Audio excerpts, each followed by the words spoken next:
और इस वक्त दूसरी बड़ी खबर आ रही है, शरद पवार का उद्धव को सीधा संदेश। बैठक के बाद उन्होंने कहा है कि उद्धव कड़े फैसले ले, ये इस वक्त की जरूरत है। एनसीपी कांग्रेस उद्धव के साथ खड़े हैं। शरद पवार ने साफ तौर पे कहा है विधायकों को वापस लाने की कोशिश करनी चाहिए। दीपक, अभी तक हम ये सवाल लगातार पूछ रहे थे कि जो स्टैंड लेना चाहिए शरद पवार को वो क्यों नहीं ले रहे, और आज तीसरे दिन जाकर वो कह रहे हैं कि हम उनके साथ खड़े हैं। कैसे देखें इसे? इस संकट की घड़ी से बचने के लिए क्या आप शरद पवार पूरी तरीके से सीन में आ चुके हैं?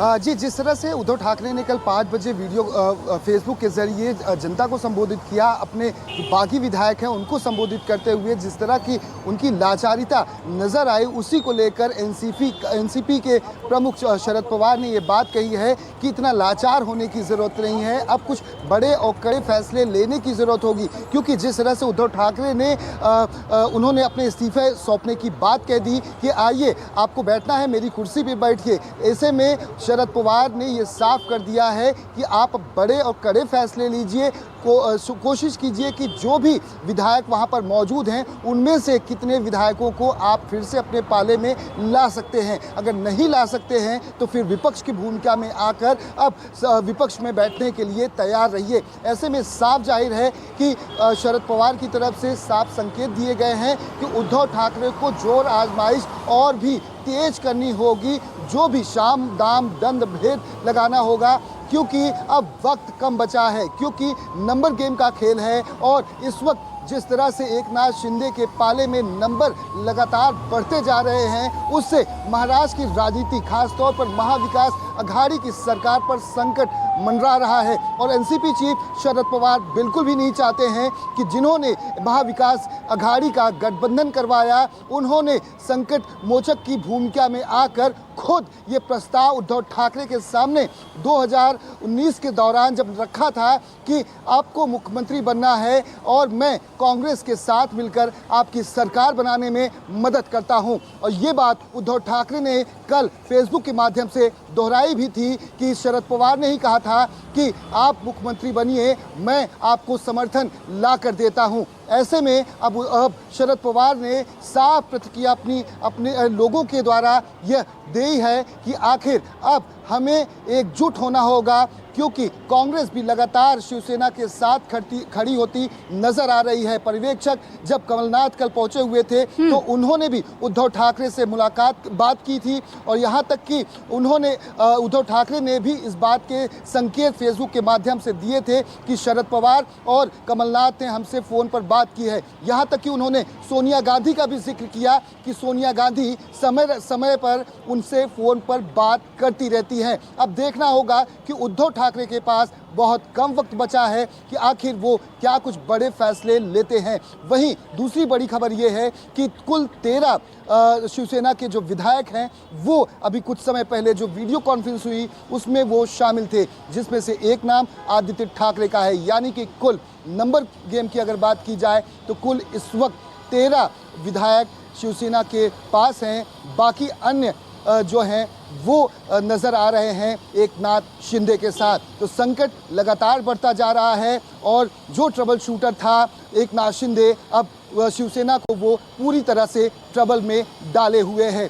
यानी कि साफ है रणभेरी बच चुकी है और शिवसेना को इसका बड़ा नुकसान, इसका बड़ा खामियाजा अब भुगतना पड़ सकता है। जी बिल्कुल दीपक, जैसे कि आप बता रहे, सिर्फ 13 बचे हैं उद्धव ठाकरे के साथ, यानी हथेली से रेत की तरफ फिसल गए हैं जितने विधायक थे, कोई कंट्रोल उनका नहीं दिख रहा है। लेकिन आह्वान कर रहे हैं शरद पवार के सबको कंट्रोल में ले, कड़े फैसले ले उद्धव ठाकरे। क्या फैसले वो लेते हैं इस पर नजर बनी रहेगी। कांग्रेस के नेता सैफ खान हमारे साथ जुड़े हुए हैं। सैफ, पहले तो आपकी पार्टी पर यही आरोप तमाम नेता लगा रहे हैं कि जब कमलनाथ अपनी सरकार नहीं बचा पाए थे तो वो महाराष्ट्र में क्या ट्रबल शूट करेंगे, लेकिन फिर भी क्योंकि आपके नेता कह रहे हैं कि ये बीजेपी का किया धरा है, क्या लग रहा है आपको जिस तरीके के आज डेवलपमेंट्स आ रहे हैं, क्या बीजेपी इसके लिए आपको जिम्मेदार दिख रही है? आपको नहीं लगता कि महाविकास अघाड़ी में ही बहुत बड़ी कमियां थी और कांग्रेस क्योंकि उसमें गठबंधन में है तो जिम्मेदारी उस पर भी आती है इस स्थिति के लिए?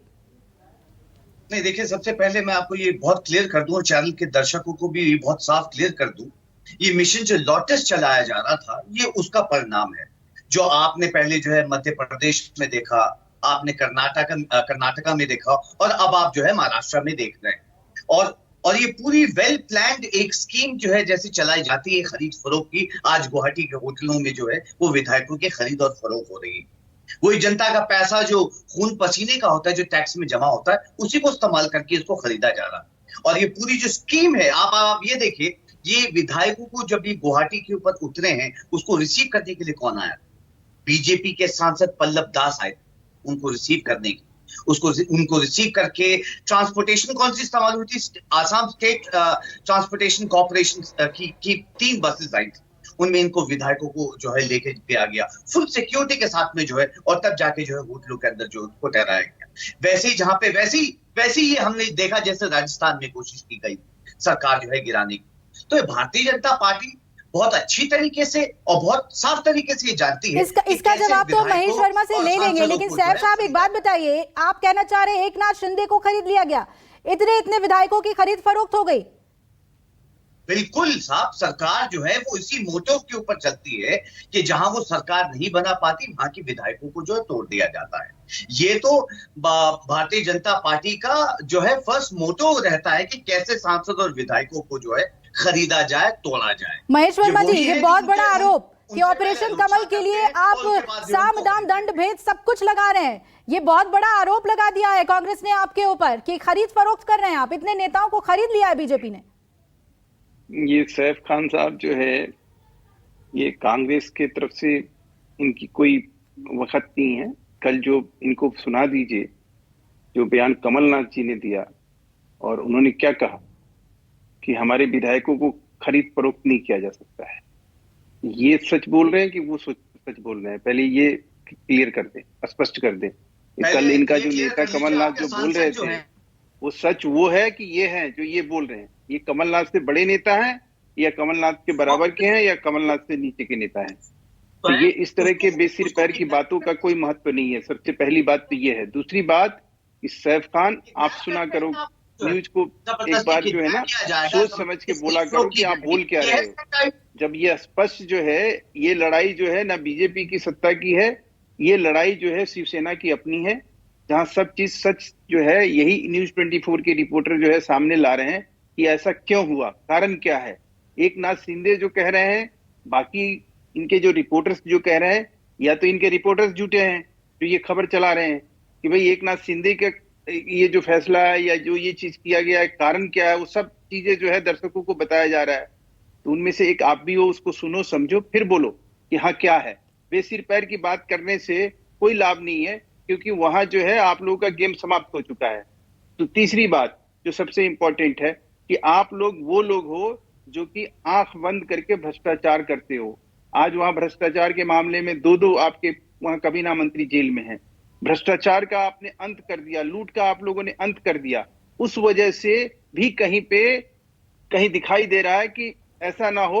महेश जी, लेकिन जो चिट्ठी लिखी है विधायकों ने, उसमें इन बातों का कोई जिक्र नहीं है, भ्रष्टाचार के किसी मामले को नहीं उठाया गया है, ये तमाम बातें नहीं है। और एक सवाल जो सैफ पूछ रहे हैं कि गुजरात से असम और फिर अब मेरे सहयोगी बता रहे हैं कि गोवा भी जा सकते हैं, तो ये बीजेपी शासित राज्य जो चुन रहे हैं, इससे एक सपोर्ट तो मिल रहा है आप लोगों को, ये तो आप मानेंगे कि आप सपोर्ट दे रहे हैं शिवसेना के इन बागी विधायकों को? मुझे बताइए ना, हमने कब कहा, कब नहीं इस बात को, कब हम इस बात से इनकार कर रहे हैं कि हम उनको सुविधा और सुरक्षा नहीं दे रहे हैं?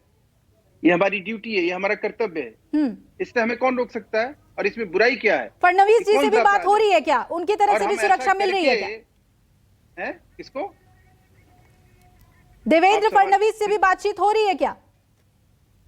देखिए, देवेंद्र फडणवीस जी का जो काम है वो निश्चित रूप से करेंगे। हमारे महाराष्ट्र के बीजेपी के वो विपक्ष के नेता हैं, पूर्व मुख्यमंत्री हैं, हमारे वहाँ के सर्वमान्य नेता हैं। उनका कोई भी चीज, उनके जरिए सारी चीजों को एक्सेस किया जाएगा। इस स्थिति पर पूरी नजर बनी हुई है, आरोप प्रत्यारोप कांग्रेस और बीजेपी का जारी है, और तमाम अपडेट्स पे हम लगातार नजर बनाए हुए हैं। आप दोनों मेहमानों का शुक्रिया, और हमारे सभी सहयोगी ग्राउंड जीरो पर लगातार मौजूद हैं। महाराष्ट्र की एक अपडेट आप तक हम लगातार पहुंचा रहे हैं।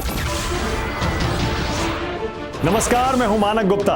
अगर आपको हमारा ये वीडियो पसंद आया हो तो इसे लाइक और शेयर जरूर करें, और हां, हमें सब्सक्राइब और फॉलो करना ना भूलें। ताकि आप देश और दुनिया की कोई खबर मिस ना करें। तो जुड़े रहिए हमारे साथ और देखते रहिए News 24।